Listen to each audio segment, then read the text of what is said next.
यड्राव तालुका शिरोळ येथील गंभीर जखमी झालेल्या नाग सर्पावर पशुवैद्यकीय अधिकारी डॉक्टर दीपक चौडे यांनी यशस्वी शस्त्रक्रिया करून त्याला जीवनदान दिले।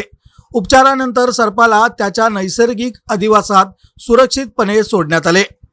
यड्राव येथील शेतकरी विनोद पाटील यांच्या शेतात काम सुरू असताना नाग सर्प आढळून आला।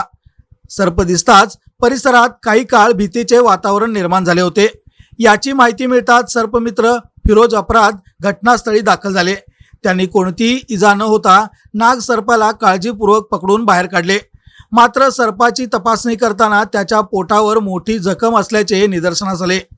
जखमेमुळे त्याची आतडी बाहेर आली होती आणि सर्प गंभीर अवस्थेत होता। त्यानंतर सर्पाला तातडीने डॉक्टर दीपक चौडे यांनी नाग सर्पावर शस्त्रक्रिया करून प्राथमिक उपचार केले। जखमेची स्वच्छता करून सर्पाच्या पोटाला 4 टाके घालण्यात आले। तसेच आवश्यक औषधोपचार देखील करण्यात आले। उपचारानंतर सर्पाची प्रकृती स्थिर झाल्याने त्याला सुरक्षित ठिकाणी नेऊन नैसर्गिक अधिवासात सोडण्यात आले। या कार्याबद्दल सर्पमित्र फिरोज अपराधी व डॉक्टर दीपक चौडे यांचे परिसरातील नागरिकांनी कौतुक केले। वन्यजीव संरक्षणासाठी अशा प्रकारचे संवेदनशील कार्य प्रेरणादायी असल्याची भावना व्यक्त करण्यात आली।